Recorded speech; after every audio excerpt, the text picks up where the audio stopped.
बिस्मिल्लाहिर्रहमानिर्रहीम, अस्सलामु अलैकुम। मेरा नाम है ख्वाजा मोहम्मद उमर और आप देख रहे हैं बाइक मेट पीके। मैसेज पढ़ के बताएं किस किस ने पढ़ लिया और कमेंट सेक्शन में ज़रूर बताइएगा कि इसका मतलब क्या है। बढ़ते आज की वीडियो की जानिब। Thank you so very much for clicking on it. मेरे पीछे एक शेर खड़ा हुआ है, बहुत बड़ा शेर जो पूरा मेरा ख्याल है वस्त एशिया घूम फिर के आ चुका है। मिलवाते हैं आपको इस शेर से और इस शेर के ओनर से भी, लेकिन उससे पहले अगर अभी तक आपने कार मेट पीके को सब्सक्राइब नहीं किया तो make sure you do it. Bike mate PK को सब्सक्राइब नहीं किया तो make sure you do it, ताकि इसी किस्म की इंटरेस्टिंग वीडियोस आपको फ्यूचर में भी देखने को मिलती रहें। तो मिलवाते हैं शेर से, फिर शेर के ओनर से। So this is a line जो कि तकरीबन हर मैदान फतह कर चुका है, ऑलमोस्ट सहरा, पहाड़, मैदान, हर जगह ये घूम फिर के आ चुका है बाइक। और इस बाइक को देख के आप पहचान चुके होंगे कि किसका ये मोटरसाइकिल है। बुलाते हैं इनके प्राउड ऑनर को, the famous for the first time on my channel, Abdullah on wheels. अस्सलाम वालेकुम अब्दुल्ला, कैसे हैं आप? वालेकुम सलाम, अल्हम्दुलिल्लाह। आप कैसे हैं? अल्हम्दुलिल्लाह ठीक ठाक। यहाँ आ जाए अपने लाइन के पास यहाँ के बात करते हैं। सुनाएं कैसे हैं आप? अल्हम्दुलिल्लाह बेहतरीन। सो गाइस, अब समझ नहीं आ रही स्टार्ट कहाँ से करें। अब्दुल्ला, सबसे पहले तो हमें ये बताएं कि कहाँ से शुरू करें इस मोटरसाइकिल को और कहाँ पे ख़त्म करें। पहले आपसे शुरू करते हैं। अब्दुल्ला, कहाँ से बिलोंग करते हैं आप? मैं वैसे बहावलपुर के सिटी हासिलपुर से हूँ। हासिलपुर से, अच्छा। अब्दुल्ला को मैं फॉलो कर रहा हूँ जी 2-3 साल से और बड़ी ख्वाहिश थी इनके साथ मुलाकात करने की एंड एवरीथिंग। फिर हुआ ये कि we got in touch through phone और फिर टुडे इज़ द डे कि इनका जो फेमस मोटरसाइकिल है वो हमारे चैनल पे इस वक्त आपको दिख रहा है। Thank you so very much Abdullah, आपने वक्त निकाला और लेके आए। अच्छा अब्दुल्ला, कब से आपने व्लॉगिंग स्टार्ट की थी? जी व्लॉगिंग स्टार्ट किए हुए ऑलमोस्ट 5 इयर्स हो चुके हुए हैं। 5 इयर्स, वेरी नाइस। 2020 कोरोना के टाइम पे स्टार्ट हुई थी। अच्छा, तो पहले आपने नेशन वाइड टूरिंग स्टार्ट की थी? जी बिल्कुल, पहला टूर था मेरा स्कर्दू का, सियाचिन का। Oh very nice. Lahore to direct Siachen. अच्छा, तो कैसा रहा था एक्सपीरियंस? अल्हम्दुलिल्लाह बेहतरीन, ज़बरदस्त। अच्छा, आपने मेरा ख्याल है YBR शुरू से अभी तक YBR पे ही कर रहे हैं आप? बिल्कुल, यही बाइक था सियाचिन भी जब गया था? यही बाइक था। ये मॉडल कौन सा है? ये है 2019 लेट 2019। अच्छा, लेते ही आप निकल गए थे? जी बिल्कुल, तकरीबन कोई 700-800 किलोमीटर चलाया था मैंने सिर्फ। अच्छा, उसके बाद मैं निकल गया था टूर पे। ओके।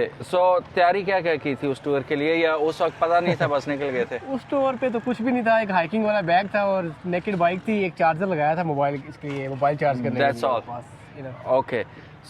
पूरा पाकिस्तान कवर किया आपने इस बाइक पे? पूरा कहना तो मेरे ख्याल में ठीक नहीं होगा, लेकिन ये कह सकते हैं कि जो आपकी मेन रूट्स हैं टूरिज्म के हवाले से या जो टूरिस्ट फेमस प्लेसेस हैं वो मैंने ऑलमोस्ट कवर किए हैं, नॉर्थ में भी और साउथ में भी, टिल गवादर। ओह वेरी नाइस। तो अल्हम्दुलिल्लाह कह सकते हैं कि नॉर्थ टू साउथ और ईस्ट टू वेस्ट सारा कवर किया हुआ है तकरीबन। अच्छा, मेरा बेतुका सा सवाल नहीं था, ये तुक वाला सवाल था। पूरा पाकिस्तान कौन कवर कर सकता है? बड़ा मुश्किल है, लेकिन एटलीस्ट ही ट्राइड। अब सवाल पूछने का असल मकसद ये था कि इनके इंटरनेशनल टूर बहुत ज़्यादा हैं, तो इंटरनेशनल से पहले नेशनल कवर किए या नहीं, ये मकसद था। वो हो गया कवर। अब शुरू करते हैं जी इंटरनेशनल टूर्स के बारे में।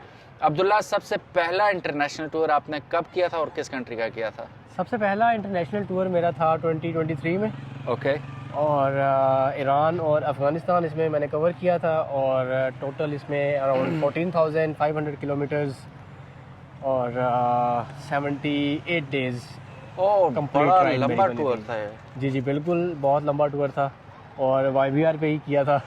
तो YBR कैसा इसने रिस्पॉन्ड किया इंटरनेशनल टूर पे? स्पेशली नेशन का तो ये है, नेशनल का पार्ट्स मिल जाएंगे, मैकेनिक भी मिल ही जाएंगे, ना करते हुए सुकून तो होता है कि अपने मुल्क में। जी बाहर जरा टेंशन होती है यार, YBR का पता नहीं मिले ना मिले। तो वो क्या सीन हुआ, कोई खराबी तो नहीं आई कुछ? अच्छा, वो टेंशन तो होती है बंदे को पहली दफ़ा जब आप जा रहे होते हैं और आपका बाइक जो है वो उन कंट्रीज़ में नहीं है अवेलेबल। लेकिन सबसे जो अच्छी चीज़ है वो ये है कि 1 to 5 cc कैटेगरी है, तो इसमें आपको पार्ट्स वगैरह मिल ही जाते हैं, खुदा ना खास्ता कोई मसला हो भी जाए। लेकिन अल्हम्दुलिल्लाह कोई मसला मेरा बना नहीं था, अल्हम्दुलिल्लाह। तो मुझे उस चीज़ का ब्रेक डाउन कोई भी नहीं हुआ? नहीं, अल्हम्दुलिल्लाह। चीज़ें स्पेयर पार्ट्स के तौर पे क्या क्या लेके गए थे साथ? स्पेयर पार्ट्स के तौर पे मैं क्लच प्लेट्स लेके गया था, ठीक है, और स्प्रॉकेट सेट एक लेके गया था, ठीक है, और बाकी सील जो इसकी होती हैं ऑयल वगैरह लीकेज के लिए वो ये नोटोरियस भी है ना अपनी सील्स की वजह से। जी, इसकी बिल्कुल, बिल्कुल। ऑयल लीक भी हो जाता है कभी। शॉक्स की सील्स हाँ और जी। कुछ और बाकी जो जैम्स वगैरह होते हैं इसके सही। इंजन के, तो ये चीज़ें मेन है। बाकी ब्रेक आपके पास पैड्स तो होने चाहिए एक्स्ट्रा, ऐसे ही है। ब्रेक ड्रम्स भी होने चाहिए, क्लच हाँ। केबल, रेस केबल, ये सारी बेसिक चीज़ें हैं जो आपके पास होनी चाहिए ताकि आप ऑन दी गो रहें, खुद ही आप फिक्स करके फिट कंटिन्यू भी कर सकें। और बिल्कुल अच्छा, ऐसे ही है। पंचर किट वगैरह भी यकीनन जी होगी। पंक्चर किट भी है और ट्यूबलेस टायर्स हैं, तो अल्हम्दुलिल्लाह मेरा पूरे सफ़र में कोई पंक्चर नहीं हुआ। ओ माशाल्लाह, ये यू बहुत- आर ब्लेस्ड, यू आर कह ब्लेस्ड। सकते अच्छा, as a bike what do you think कि ये, क्योंकि जब मैंने आपको कल भी मैंने आपको बताया था कि आपका ईरान का जब पहला टूर मैंने देखा था, तो जैसे ही आप ईरान एंटर हुए तो आपने कहा काश बड़ा बाइक होता, अच्छा सा जानी थी। तो वो क्या सीन था कि अंडर पावर रियली फील होता है वहाँ पे ये? जी बिल्कुल, क्योंकि पाकिस्तान में हम उस तरह से हाईवेज एंजॉय नहीं कर पाते। हमारे जो जीटी रोड्स हैं वहाँ पे आप हार्डली 90-100 पे जाते हैं, और ऐसे वैसे है। भी YBR का स्टॉक इंजन बहुत मुश्किल से 90-100 पे जा रहा होता है जब आप फुली सही। लोडेड होते हैं सही। टूर पॉइंट ऑफ व्यू से। तो ईरान के चूँकि लैंडस्केप्स बहुत वेस्ट हैं, वाइल्ड हैं, और हवाएं बहुत तेज़ चल रही होती हैं, तो हल्की सी जहाँ पे स्लोप आ जाए 20 डिग्री 30 की, तो फिर बहुत मुश्किल हो जाता है। अच्छा। तो वहाँ पे ये है कि आप मैक्सिमम 60 पे जा रहे होते हैं, और बहुत मुश्किल से बाइक जो है ना चौथे गियर में जा रहा होता है। तो सही। इसलिए वो फील आती है कि ठीक है, बड़ी बाइक होनी चाहिए आपके पास। लेकिन आपने फिर इसके साथ काम वही किया ना, जी। आपने स्टॉक इंजन हटा दिया और आपने लगाया इसके साथ 300 सीसी। बस वो कहते हैं ना कि ज़रूरत इजाब की माँ है। तो हाँ जी। पहला टूर करने के बाद जब मैंने फील किया कि यार अंडर पावर्ड है, और चूँकि ये मुझे ओवरऑल YBR का डिज़ाइन बहुत अच्छा लगता है, लाइट वेट है, मेरे हाइट के हिसाब से बड़ा सूटेबल है, मैनेज करना आसान है। मैनेज करना आसान है इसको। हाँ। तो इसलिए फिर मैंने इसी को ही जो है ना अपग्रेड कर दिया है, और 300 सीसी इसमें चाइनीज़ इंजन लगा दिया। ठीक है, तो इस इंजन के साथ टू बी वेरी ऑनेस्ट, मेरा ख्याल है आपकी वीडियो भी वायरल हुई थी बहुत ज़्यादा जब आपने इंजन स्वैप किया था। जी बिल्कुल। तो वो मैंने वीडियो देखी तो मैं आई वाज थिंकिंग कि यार ये क्या बेवकूफ़ी की है, टू बी वेरी ऑनेस्ट, क्योंकि ब्लाइंड आपने एक डिसीजन था ये, और आपने लेके जाना था इंटरनेशनल टूर पे। एग्जैक्टली। ठीक है, तो कैसा परफॉर्म किया इस इंजन ने? अच्छा, वो जो ब्लाइंडली ट्रस्ट करना था वो आप ठीक कह रहे हैं, लेकिन उसमें सबसे मेन चीज़ ये है कि इसमें जो पार्ट्स हैं ना वो स्टिल 150 कैटेगरी वाले यूज़ होते हैं इंजन के अंदर। मतलब आपने प्रॉपर रिसर्च की जी थी? बिल्कुल। ओके। अब इसमें फॉर एग्जांपल क्लच प्लेट्स जो है वो 150 की यूज़ होती हैं होंडा की, ओके, जो कि इजीली अवेलेबल हाँ, होती है हाँ, कहीं भी। everywhere। 150 CC engine almost same ही होते हैं सारे। तो इस पे थोड़ी सी मैंने रिसर्च की थी, उसके बाद मैंने ये डिसीजन लिया था हाँ कि स्विच कर लेना चाहिए। कर लेते हैं, कोई मसला नहीं होगा इंशाल्लाह। बाकी तो अल्लाह तवक्कल ही होता है। ऐसे ही सारे है। जो टूर्स होते हैं, स्पेशली सोलो टूर्स, तो अल्लाह तवक्कल ही चल रहे होते हैं सारे। ऐसे है। इन केस आप लोगों ने इनका वो वीडियो नहीं देखा जिसमें इन्होंने इंजन, अभी मैं इंजन से मुतालिक ज़्यादा बातें इसलिए नहीं करूँगा कि इनकी वीडियो में मुकम्मल डिटेल मौजूद है, वो डिस्क्रिप्शन में आपको लिंक मिल जाएगा। अगर आप भी अपने YBR को अपग्रेड करना चाहते हैं इंजन वाइज, तो इनके पास मुकम्मल इन्फॉर्मेशन मौजूद है, उस वीडियो के अंदर पूरी डायरेक्शन दी हुई है, तो आप वो फॉलो कर सकते हैं। वैसे मैं ख़र्चा पूछ लेता हूँ कि कितना खर्चा आया था? अच्छा, उस टाइम 2-3 चीज़ें थी जो मेन मेरे लिए थी।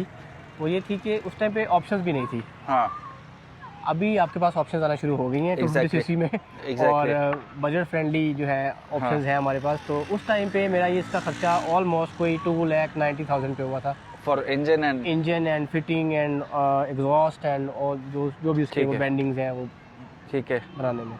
और वक्त कितना लगा था? हार्डली 7 डेज लगे होंगे, क्योंकि इसमें थोड़ा सा जो फ्रेम है उसमें ऑल्ट्रेशन होती है, जी, तो वो कटिंग्स वगैरह करके तो फिर वो नए माउंट्स बनते हैं इसके हाँ, इंजन वो के इट टेक्स टाइम। जी। ओके। अच्छा, हमें ज़रा दिखाइएगा क्या क्या मॉड्स किए हैं आपने अपने बाइक के साथ। शुरू करते हैं फ्रंट टायर से ही। फ्रंट टायर के ऊपर हम देख रहे हैं आपने कार्बन फाइबर का एक्स्ट्रा एक वो ट्रेल बाइक टाइप इसका मड गार्ड ऊपर लगाया हुआ है। जी ठीक है, ये एक्स्ट्रा आपने माउंट किया हुआ है यहाँ पे, जी, ये माउंट हुआ है सेफ गार्ड पे, और ये सेफ गार्ड भी काफ़ी मशहूर हुआ था जब मैंने बनवाया था। तो ये सारा कस्टमाइज्ड है, टोटली कस्टमाइज्ड है। ठीक है, फिर आपने यहाँ पे पाँव रखने के लिए, क्रूज करने के लिए यहाँ जी बिल्कुल। 100-150 किलोमीटर की राइड के बाद जब बंदा थोड़ा सा सुकून करता है तो वो पाँव बड़े रिलैक्स हो जाते हैं। सही। अच्छा, मड गार्ड हमें नज़र आ रहा है, फेयरिंग्स वगैरह। अच्छा, जो लास्ट टाइम आपका एक्सीडेंट हुआ था तो ये लगा हुआ था? जी बिल्कुल, ये लगा हुआ था, जिसकी वजह से फेयरिंग वगैरह बच गई। इसकी वजह से इसने सारे इस हिस्से को बचाया है। ओह माशाल्लाह। और एग्जॉस्ट जो है उसकी बेंडिंग है वो सारी इसी की वजह से बची थी, अदरवाइज जिस तरह का क्रैश हुआ था वो बहुत नुकसान होना था उसका। अल्लाह बचाए, बस अल्लाह पाक आगे भी महफूज रखे। ये आपने लगाया इंस्टा 360 के लिए? जी, ये 360 के लिए लगा हुआ है। ठीक है, ये इसकी जो ऑक्सिलरी लाइट्स लगाई हुई हैं ये कैसी हैं परफॉर्मेंस में? ये लाइट्स मैंने सिर्फ यूज़ करनी होती हैं डिपर्स के लिए, अच्छा, तो इसलिए इनकी लाइट बहुत ज़्यादा है, लेकिन ये वॉट्स भी बहुत ज़्यादा कंज्यूम करती हैं। ओके। तो ये सिर्फ डिपर्स के लिए मैं यूज़ करता हूँ। तो रात को ट्रैवल करते थे आप ज़्यादा? जी, मैं नाइट जो है ना ट्रैवलिंग को बहुत पसंद करता हूँ। अच्छा। क्योंकि उसमें बड़ा इंजॉय करता है बंदा। अच्छा अच्छा। तो इसलिए नाइट जो है ना राइडिंग के लिए सारा कुछ सेटअप लगा हुआ है पहले से। तो ये लाइट्स आपने अखराजात भी साथ साथ बता जी, जी, जी। जाइएगा। ऊपर वाली लाइट्स कितने में पड़ी ये आपको? लाइट्स मुझे दोनों पड़ी थी कोई 3000 के आसपास। ओके। और ये जो नीचे वाली हैं ये आई थिंक कुछ 6500 की थी जोड़ी? जी जी। ओके। साल 1.5 साल पहले। सही। और नीचे वाली? ये नीचे वाली की 3200 के आसपास है। अच्छा, 10-15 हज़ार तो लाइट्स पे लगा जी दिया जी जी, आपने। ऐसी है। फिर ये भी आफ्टर मार्केट स्क्रीन लगी हुई है जी जी, ये भी आफ्टर मार्केट है और ये बहुत ही रेयर है। ठीक है। कोई इसको यूज़ करता है। एग्जैक्टली। ये कितने में पड़ गई आपको? ये आई थिंक कोई 2000 के आसपास है। तो ये हंट कैसे की थी आपने? ये मुझे बस ऐਵੇਂ ही अचानक ही मिल गई है। वो कहते हैं ना जब बंदा कुछ ढूंढ रहा होता है ना तो हाँ, उसे मिल मिल जाता ही है जाता कुछ है। ना कुछ। हाँ। ये किस बाइक की है बेसिकली? ये YBR की ही है। अच्छा, आफ्टर मार्केट है बस। आफ्टर मार्केट है, लेकिन बहुत रेयर यूज़ होती है तो इसलिए कम ही नज़र आती है मार्केट ओके। में। हेडलाइट भी आपने चेंज की? हेडलाइट भी इसकी? चेंज की हुई है। ठीक हो गया। और ये हैंड गार्ड्स ने कैसा परफॉर्म किया hand during the guards crash? बस 100 है। अच्छा। क्योंकि ये प्लास्टिक है तो ठीक है। ये थोड़ा इसको सा भी रीइंफोर्स करना पड़ेगा आपको प्रॉपर? आई थिंक इसको चेंज करना पड़ेगा। मैं ज़रा लुक्स को भी साथ रखता हूँ, तो जो अच्छा। अच्छे वाले होते हैं, अच्छी क्वालिटी वाले या जो बचाते हैं ना, वो हाँ। ज़रा लुक्स में इतने अच्छे वो नहीं लगते। वो बस परफॉर्मेंस बेस्ड ही होते हैं, हाँ, वो लुक्स इतनी खास होती नहीं है इसलिए उसकी। ये बस 100 ही है। अच्छा, एक और इंटरेस्टिंग चीज़ है, बॉक्सेस वगैरह तो हम लगा ही लेते हैं। जी जी आपने एक नया काम किया था, आपने एक्स्ट्रा फ्यूल टैंक भी इसके साथ लगाया। जी जी, बिल्कुल 5 लीटर का है गैस? बिल्कुल ऐसे ही है। ओके। वो इसलिए लगाया था क्योंकि जब इंजन स्वैप हुआ है तो 300 सीसी है, तो उसकी माइलेज जो है वो कम हो गई, फ्यूल एवरेज कम हो गई। ठीक है। तो उसकी वजह से उसको टैकल करने के लिए, रेंज बढ़ाने के लिए फिर ये 5 लीटर्स एक्स्ट्रा ऐड किया है, ताकि इन टोटल हमें कोई 400, 450, 500 तक इतना जो है मिल जाए। पर अदरवाइज जो इसका अपना टैंक है वो 13 लीटर का आई थिंक, तो वो ठीक है। हार्डली कोई 250 किलोमीटर की रेंज देता है, जो कि मेरे टूर के लिए सूटेबल नहीं था, क्योंकि जो पामीर हाईवे है उस पर तकरीबन कुछ 400-500 किलोमीटर के पैच में फ्यूल वगैरह नहीं है। तो ओके। इसलिए ये उसको मैनेज करने के लिए सारा। अच्छा, मुझे ये बताएं, जिस वक्त आपने इंजन स्वैप किया था, साथ साथ ही आपने फ्यूल का भी करवा लिया था? जी जी, बिल्कुल साथ ही करवा लिया था। बड़ी समझदारी की है जी, बड़ी समझदारी की है। Okay, what about the boxes? अच्छा, बॉक्सेस ये एलुमिनियम के हैं और इनका काफ़ी वेट है। ठीक है। लेकिन इनके पीछे जो मेरा एक्सपीरियंस था वो ये था कि जब आप हाईवेज़ पे जा रहे होते हैं, स्पेशली जो ईरान वाला एक्सपीरियंस था मेरा, उसमें जब आप हाईवे पे जा रहे हैं क्रूज़ करते हुए कोई 70-80 पे, तो पास से जो 22 व्हीलर या 24 व्हीलर गुजरता है 120 की स्पीड पे, हाँ। तो वो आपकी बाइक को उठा के फेंकता है नीचे। हिला के रख देता मैं है। 2-3 दफ़ा जो है ना रोड से नीचे उतर गया था। ओहो हो। जब मैं पहला टूर किया था उस अच्छा। टाइम मेरे फाइबर के बॉक्सेस लगे हुए थे। अच्छा अच्छा। तो उसके बाद वेट को मैनेज करने के लिए फिर मैंने ये एल्यूमिनियम के लगाए थे। ये तकरीबन कोई 22-23 किलो इनका सिर्फ वेट है, ड्राई वेट है। हैवी हो गया तो काफी। अब जो है बाइक बहुत ही स्टेबल होकर चलती है। आप 110 पे 120 पे क्रूजिंग करें, पास से जो मर्जी गुजर जाए, बाइक जम को के फर्क नहीं चलती है। पड़ता। बिल्कुल ऐसी है। ठीक है। तो कितनी गुंजाइश है इसके अंदर सामान के? सामान की ये आई थिंक कोई 55 लीटर है ठीक है। और ये कोई 40 लीटर के आसपास है। ठीक है, तो मतलब अच्छा Customized है। खासा स्टोरेज हो जाती है। अल्हम्दुलिल्लाह बेहतरीन, हर चीज़ मैनेज हो जाती है। स्पेस मेरे पास फ्री होती है most ठीक of the है। time। अब अजीब सा वियर्ड सा क्वेश्चन है, आपने कितने इंटरनेशनल टूर किए हैं? माशाल्लाह 2 हो गए हैं अल्हम्दुलिल्लाह। 2 हो गए। तो पहले के बाद आपको अच्छी तरह अंदाज़ा हो चुका था कि this bike is light and everything.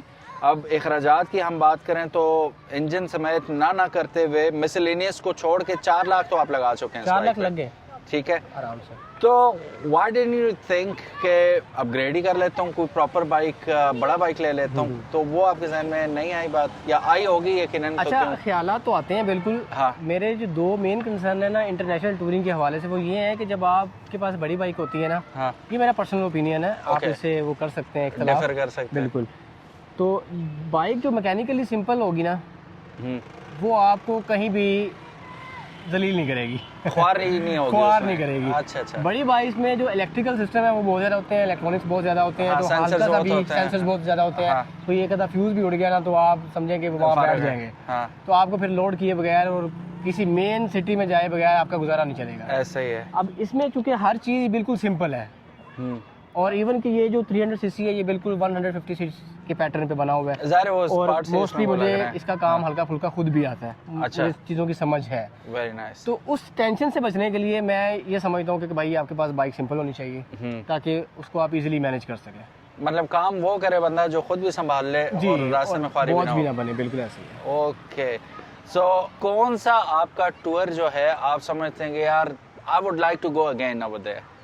The recent run जो कि अच्छा ये सेंट्रल एशिया था सारा, अफगानिस्तान, ताजिकिस्तान और किर्गिस्तान, अच्छा कजाकिस्तान, उज़्बेकिस्तान। तो ये जो ट्रैक बना था ये अल्लाह की तरफ से कोई इतना ज़बरदस्त बन गया था, हाँ इसमें हर चीज़ ही मिली है मुझे।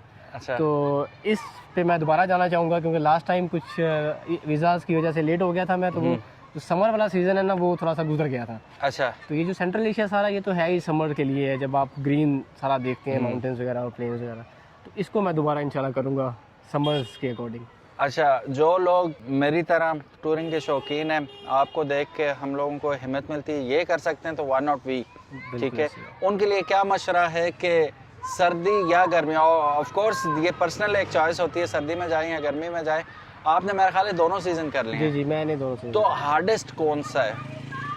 अच्छा, दोनों सीजन्स के अपने अपने मज़े हैं हाँ और अपने अपने उसके चैलेंजेस भी हैं। हाँ अब लेट्स से कि ये जो पामीर हाईवे और ये जो सेंट्रल एशिया वाला था, इसमें जो चैलेंजेस थे वो ये थे कि जब आप सर्दियों में जा रहे होते हैं ना तो आपको कोई पता नहीं है कि कब कौन सा रास्ता बंद हो जाना है, ऐसे है। क्योंकि पासेज हैं, हाई अल्टीट्यूड हाँ वो पासेज हैं। बर्फ पड़ जाए, जी बिल्कुल, तो वो बंद हो जाते स्लाइडिंग हो हैं। जाए, कुछ हो तो जाए। मेरे साथ कोई 2-3 नियर मिस ऐसे ही हुए हैं कि मैं जिस दिन क्रॉस किया है right after like couple of days वो ब्लॉक हो गए। Close, okay. और सीजनल क्लोजर है वो, टेम्पोरेरी बंद नहीं होता वो। तो इसलिए कहते हैं ना कि एडवेंचर का कोई सीजन नहीं होता। हाँ तो वेरी नाइस। ओके, वैसे आप मशवरा क्या देंगे? नॉर्मली हार्डशिप ज़्यादा अगर विंटर में तो we should go on summer. जी जी बिल्कुल ऐसे ही अच्छा, विंटर वो करेगा जो टॉलरेट कर सकता है, क्योंकि आप जरा बताइए कितने माइनस डिग्री में आप ट्रैवल अच्छा, करते मैंने हैं? कोई -8 -9 ओह माय गॉड, -10 भी किया भी है। कौन सी जगह पे? ये पामीर पे ही। Pamir highway. पामीर ओ पे- लंबी इतनी है, पता नहीं कहाँ से पामीर गुजरती है। 1300 किलोमीटर्स है टोटल, और उसमें से कोई 700 kilometres hard core off roading है। ओहो हो। बहुत सही चैलेंजिंग है और बहुत इम्तिहान अच्छा, लेती है वो। आपने जिक्र किया हार्डकोर ऑफ रोडिंग का, तो ये बाइक ऑफ रोडिंग के लिए तो है ही नहीं है। बिल्कुल नहीं है, ठीक है। No doubt. तो कैसा रहा इस पे वो जो हार्डकोर ऑफ रोडिंग है उसका एक्सपीरियंस? अच्छा, मुझे लगता है कि जब आप किसी बाइक के साथ यूज टू हो जाते हैं ना, तो आपको पता है कि आपने उसको हर तरह की टेरेन में कैसे मैनेज करना है। ठीक है। अब हार्डकोर ऑफरोडिंग में जारी बात है कि ये उस तरह से ऑफरोडिंग के लिए है ही नहीं है, तो नहीं। आप इस पे उड़ते हुए नहीं जा सकते। और दूसरा ऊपर इतना कुछ है, इसकी जी। कैपेसिटी से ज्यादा चीजें लगी हुई हैं इसके ऊपर। एग्जैक्टली वेट मैनेजमेंट उस तरह से आप कर ही नहीं सकते जिस तरह ऐसे से है। प्रॉपरली एक टूरिंग बाइक होती है। ऐसे ही है। तो आपने फिर अपने हिसाब से मैनेज करना होता है, हाँ वो फिर आप कर लेते हैं, उसमें कोई इतना मसला नहीं है। सही सही सही। अच्छा, बड़ा एक अगेन कैजुअल सा क्वेश्चन है, क्योंकि हर एक के जहन में होता है कि यार मेरा फ्यूचर में ये प्रोग्राम है, टूर्स के हवाले से, अगर आप टूरिस्ट हैं, गाड़ी के हवाले से भी एक प्लान बी होता है। बिल्कुल तो होता है। आपका प्लान बी क्या है इसके अलावा? इस बाइक को लेके अभी तक मैंने प्लान बी कुछ ऐसा डिसाइड नहीं किया। अच्छा, तो वैसे क्या Let's see. आइडिया है? कितने सीसीज तक आप अफोर्ड? देखें, ये सीसी वाली बात इसलिए ज़रूरी है, दिखने में मैं भी तगड़ा हूँ, ठीक ठाक, मैं बड़ा बाइक चला सकता हूँ, लेकिन आई वुड नेवर राइड GS 1300 और अबव।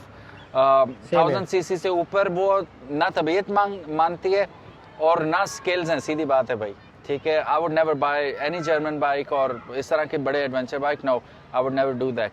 तो I am happy with my 500 600 या बहुत ही जोर मारा टेनेरे 700 तक, इससे ऊपर की कैपेसिटी नहीं है। What about you? अच्छा, मैंने आपसे पहले भी थोड़ा सा वो किया है कि मेरी चूँकि हाइट थोड़ी सी वो एडवेंचर बाइक के हिसाब से ना नॉर्मल है, हाँ।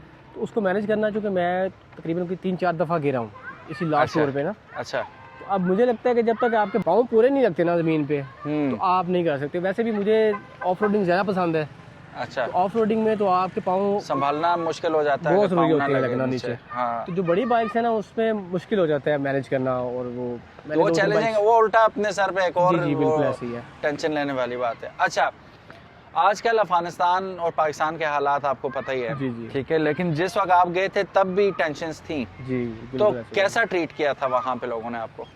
अच्छा ये मुझे लगता है कि हर ट्रैवलर का ना एक बड़ा यूनिक सा और कस्टमाइज्ड सा एक्सपीरियंस होता है हर जगह पे। अच्छा, एक ही जगह पे मेरा एक्सपीरियंस अच्छा हो सकता है और आपका बुरा हो सकता है। ऐसे ही है। तो अल्हम्दुलिल्लाह मेरा जो अफ़गानिस्तान का दोनों दफ़ा का जो एक्सपीरियंस था ना वो बहुत ही आउट क्लास शानदार था, रहा। बहुत वेलकमिंग लोग थे और बड़ी इज्जत दी है उन्होंने। हाँ। जब भी उन्हें पता लगा कि मैं पाकिस्तान से आया हूँ। वो हमने आपकी वीडियो देखी थी, हर चौकी पे रोक के चाय पी के जाओ भाई। बिल्कुल ऐसे ही है, बिल्कुल ऐसे ही है। ऐसा, तो अल्हम्दुलिल्लाह मुझे ऐसा किसी किस्म का कोई मसला पेश नहीं आया अल्हम्दुलिल्लाह। और मुझे लगता है कि शायद एक बाइकर होने की वजह से हमें हर एज जगह होता है पे थोड़ा एज सा। मिल जाता है। हाँ, वो रिस्पेक्ट लोग मिल जाती है। रिस्पेक्ट करते हैं, वो बिल्कुल very ऐसे ही है। nice, हाँ जी। वो यही सीन है जी, वो उनको भी पता है कि ये इस किस्म का मोटरसाइकिल आ रहा है, he is a serious person, he knows what he is doing. तो आपको उसी हिसाब से फिर लोग जज भी करते हैं, रिस्पेक्ट भी देते हैं। बिल्कुल। तो बाइकर्स वैसे भी, और हम भी तो इज्जत करेंगे। कोई Exactly. गोरा आता है यहाँ पे, इंडियन आता है। अभी इंडियन आए थे लास्ट ईयर, सनी, जी जी लाहौर में जी, मेरी जी, जी। उनसे मुलाकात हुई थी। वो पुलिस वाले इतनी रिस्पेक्ट कर रहे थे बिल्कुल उनकी, ऐसे हर ही। जगह हेल्पफुल थे। फिर बांग्लादेश से आए थे वो, उनका हर कोई खुश होता है यार हमारे कंट्री में आ रहे हो और बिल्कुल। बाइक पे आ रहे हो। ये सबसे बड़ी एक अचीवमेंट होती है Exactly. राइडर के लिए, और वो एक्नॉलेज भी होती है लोगों की तरफ से। तो ये बड़ी एक ज़बरदस्त बात होती है। सो ये थे अब्दुल्ला, और ये था इनका चीता। बाकायदा चीता लिखा हुआ भी है इन्होंने, और लिटरली चीता बनाया इन्होंने। वैसे यामाहा की जितनी खिदमत आपने की है ना, ठीक है, प्रमोशन में, वैसे ऐसा हुआ तो कभी भी नहीं है कि होंडा, यामाहा, सुजुकी ने एक्नॉलेज किया हो अपनी राइडर्स को कभी। लेकिन कभी कोई किसी एंगल से कोई आपको पता लगा हो यामाहा वाले खुश हुए। मोगेम्बो तो खुश हो जाता है, यामाहा वाले खुश हुए कि नहीं हुए? आपने इंटरनेशनल टूर करा दिया उनके बाइक को। बस अभी तक ऐसा कुछ मुझे देखने को नहीं मिला कहीं पे। अभी मोगेम्बो खुश नहीं हुआ। May be in future. So may be in future, लेकिन अब तो वैसे भी यामाहा वैसे ही नाराज होकर जा रही है पाकिस्तान से, बल्कि ऐलान भी कर चुके हैं वो। बहरहाल गाइस, मुझे बड़ा अच्छा लगा अब्दुल्ला से मिलके, अब्दुल्ला की स्टोरी सुन के, अब्दुल्ला का बाइक देख के, आज स्पेशली ये अपना बाइक लेके आए हमें और आपको दिखाने के लिए। Thank you so very much Abdullah, so much आपने for वक्त inviting. निकाला। बहुत और शुक्रिया। he was already busy, he was traveling somewhere, so just for the sake of you guys and for us, he came over here. Thank you so very much. और आप लोगों ने भी हमें इस बाइक के बारे में ज़रूर बताना है कि यामाहा का ये लुक आपको कैसा लगा। अब्दुल्ला को अगर आप नहीं जानते या कभी नहीं देखा तो मेक श्योर, और मैं आपको यकीन दिलाता हूँ, मैं वो क्लिक करने की देर होती है और एंड तक देखता चला जाता है। स्टोरी टेलिंग बहुत अच्छी है। ड्रोन का इस्तेमाल, ड्रोन की भी बड़ी एक दास्तान हुई है इनके साथ, वो इन्हीं की वीडियोस में देखिएगा। और यहाँ पे चले एक मशवरा भी देते जाते हैं, किस मुल्क में कभी ना लेके जाओ drone. Iran. Iran, of course Iran में उनकी स्टोरी इनकी वीडियोस में मौजूद होगी। मैं इसलिए शॉर्ट बता रहा हूँ कि आप देखें, जाएं और एंजॉय करें इनकी वीडियोस को। लिंक्स डिस्क्रिप्शन में मौजूद होंगे। Do follow him. Thank you so very much for watching this video. उम्मीद है आज की वीडियो आपको पसंद आई होगी और ये खूबसूरत मोटरसाइकिल जो इस हालत में पहुंच चुका है ये भी अच्छा लगा होगा। अपना ख्याल रखिएगा, इंशाल्लाह मिलते हैं नेक्स्ट वीडियो में। तब तक इजाज़त दीजिएगा। अल्लाह हाफिज़, अस्सलाम वालेकुम। अल्लाह हाफिज़।